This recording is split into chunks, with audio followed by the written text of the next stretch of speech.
Beat Arena episode 66, where we keep it 100% all facts, no cap. It's your boy Trillionaire Chuck. Today, man, we gonna talk about the NBA Finals. It's here, and this was a game you didn't want to miss. And then normally we would have something else to talk about after, but we are going to discuss Cardi B and the drama that's going on with that. But before we get into it, y'all know how this go. Y'all know this ain't for the casual. This is factual. You know, real talk, real game. Every word is impactful. So hit that subscribe, turn them alerts on live. Tap the like, show love, and don't stall, y'all, because we talking big game, never thinking small. And guess what? We're live. We gonna talk about it. Look, NBA Finals, game one.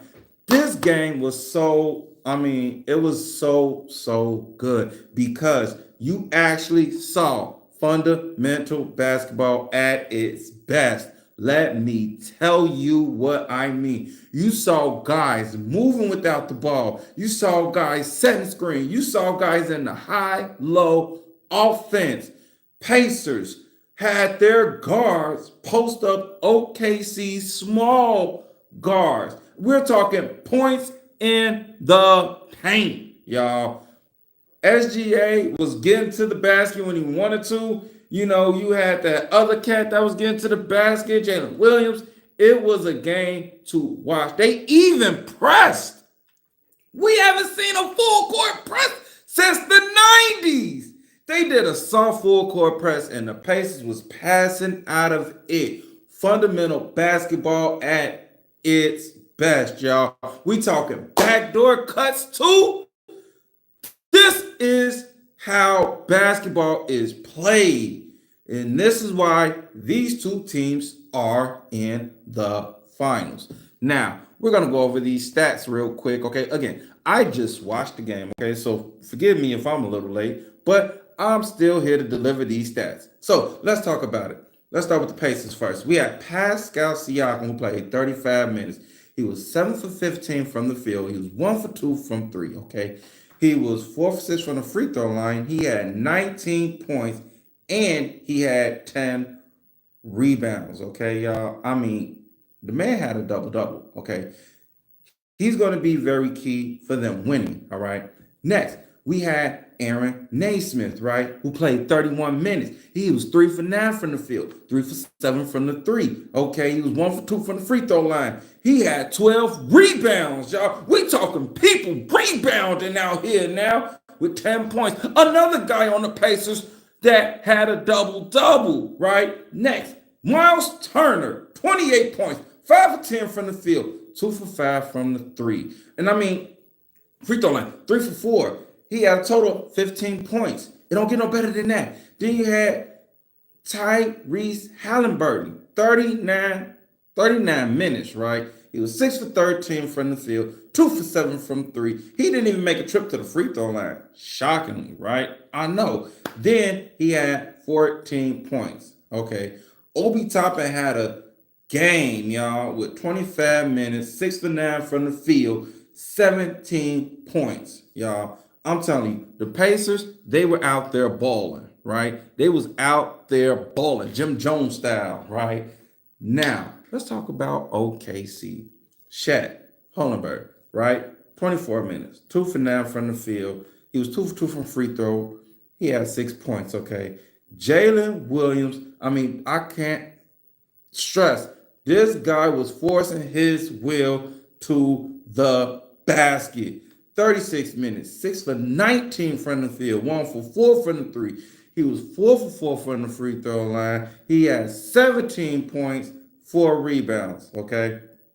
Then you had Shea. And Shea does not settle for threes. No, that ain't Shea. Shea gets to the basket. Shea wants to get to that orange thing, right? That square on the top of the clock sit up, like Gil be saying, right? He want to get to the rack, right? He was 14 for 30 from the field, 3 for 6 from three-point range, right? 7 for 8 from the free throw line. He had 38 points, right? You had Luke Dort, right? He had 36 minutes, right? 5 for 10 from the field. He was 5 for 9 from 3-point range. He had 15 points, okay? Then you had Cason Wallace, 33 minutes, 3 for 9 from the field. He was 0 for 3, big donut from the 3. And then he had 6 points, right? I mean, it is what it is, right? But as I said before, this game, if you wanted to watch fundamental basketball at its purest, this was the game to watch. This is the game you sit and have your kids watch, and you see them move the ball. The ball was not sticking. Guys weren't doing all all the 50 dribbles and all that stuff. No, they were getting busy. They were getting to the basket, right? This series, I got the Pacers going 7. Pacers in 7. You can book it. Trillionaire Chuck said it. I'm telling you right now, Pacers in 7. But let's transition, because that was that. The game was the game, okay? If you missed it, shame on you, right? Let's talk about this whole Cardi B situation, okay? This is going to be the meat and potatoes of everything, okay? So let's just dive into it. Normally, it would be a relationship talk segment, but no, I want to talk about this right here. Okay, let's talk about it.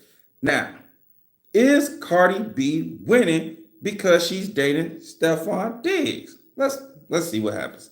All right, Cardi B's in a deep drama right now, okay? And it's not just about twerking on the yachts or being with Stephon Diggs. No, we got to unpack the real shit here, all right? The custody battle, her raw comments about Offset, and the public stunts. Now, this is tripped out right here. Cardi B went live on X, right? Formerly known as Twitter, if you ain't know. And she snapped. She was responding to claims that was made on the Breakfast Club, right? That Offset's request for spousal support was because she supposedly asked for everything. We're talking about the property, the cars, and more in the divorce, right? Now, but Cardi wasn't having it. She blamed she blasted Offset, calling him out directly and emotionally saying this in a quote. She said, "Word to my mother, I want you to die." Cardi wants Offset dead. And she said, I want you to fucking die slowly, right? And when you die, you think of me. That's what she's saying, right? She also made it crystal clear that she isn't asking for child support. In fact, she just wants the divorce to be done, right? Kind of like Remy Ma with Papoose, right? Remy just says she wants it to be done and over so she can move on with her life, right? She's trying to say Papoose is dragging and Cardi's just whatever Offset's dragging. I think so. But that's what's going on here. And despite the chaos, she insists that Offset is allowed to see their kids, right? But he barely does. Okay. She says he stood up the kids like 3 times, right? And has only seen the youngest about 5 times total. But Offset's camp told the Breakfast Club they don't want Cardi B's money. The legal team only went after support because Cardi was trying to get everything. They also tried to flip the script by claiming she's barely around her own kids. Now, Cardi is getting in her feelings and getting mad, saying, "You talk to your kids every day. I let you talk to them every day." The fact that she said, "I let you," is crazy in a sense, right? So she said, if I let you talk to them every day, why would I stop you from seeing them? She even says she wants her kids to be loved by both parents, even if she and Offset are done. But she dropped a bomb saying Offset hasn't seen their kids since March. Okay. And now it goes deeper. And while all this is playing out, right, Cardi's been publicly getting cozy with Stephon Diggs, taking yacht trips, posting Stevie pics, and partying like there's no court case looming. The world saw her shaking it on the boat while Diggs grinned in the background, adding even more to the storyline. So, here's the question. Is Cardi B actually winning by dating Stephon Diggs? I don't think so. It makes her look foolish, right? Why does it make her look foolish? Simple, because you were once a wife who meant, yes, you got cheated on, right? But Cardi goes both ways, right? So you don't think they had threesomes? They had threesomes. I mean, if she goes both ways, she publicly came out and admitted that she is bisexual. One could say Offset and Cardi had threesomes. Okay, he cheated once, you took him back. Okay, cheat again. Stephon Diggs cheat. You cheated on him with Stephon Diggs while you were pregnant with Offset's baby. Stephon Diggs even cheated on you, Cardi. You still with him, right? So it can be the cheating aspect that made you want to leave. What made Cardi B really want to leave? Was she jealous that Offset was fucking the girl they had brought into the relationship better? Maybe. I mean, again, my boy Elrashad had to drop that nugget on me. Like, she's not mad about the cheating, because if she was mad about the cheating, she wouldn't have took him back. It might be just because her and Offset was fucking with this chick, and Offset probably gave her just a little bit more attention than Cardi. Cardi kind of got jealous, and now she's in the uproar and she's mad and everything. And now you got all these, people, well, these women and stuff, and these simps that are trying to stand behind Cardi saying, live your life, right? You're in a custody battle and you're shaking ass on the yacht and doing drugs, right? Stephon Diggs is now under investigation because of what was in that pink bag when he was on that yacht. So here you go messing up another man's money and his livelihood, Cardi. Come on, this is who y'all want to follow and try to be like? If I'm in a custody battle, I'm not doing nothing to jeopardize me losing my kids, right? This makes it look like she's an unfit mother. All she wants to do is party. All she wants to do is shake her ass, right? Offset is just sitting in the background watching and observing. And the internet goes into uproar because he was like he wanted alimony. Realistically, that was a bluff. He really just wants custody of his kids. He don't need our money. He just wants the custody. He just wants his kids. She's saying he don't see them. They're saying, well, she's too busy to spend time with them. But when you're looking at the situation, who's really at fault? Who do you really trust? Do you really trust Cardi B with the kids? Or do you trust Offset with the kids? Trillionaire Chuck says, look, let Offset have the kids. Just let them have it. Hey, here you go. You want full custody? Bam. You got them. Just as long as I can see them on weekends or whatever, you have them. And I could bet you, watch, Cardi's still gonna be doing what she's doing. Shaking ass on the yacht, shaking ass in the club, being seen in public and everything like that. Of course, will she spend time with them?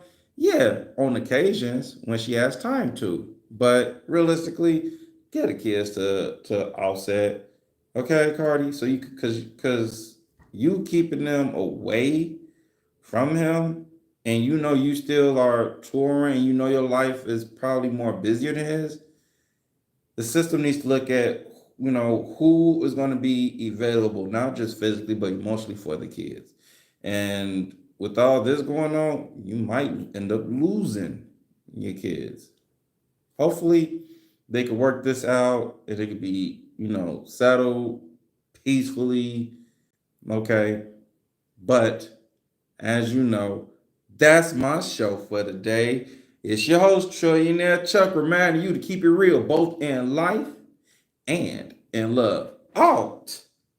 Make sure to subscribe, like, and drop a comment if you're rocking with the content. And we'll be back next time on Heartbeat Arena. Peace.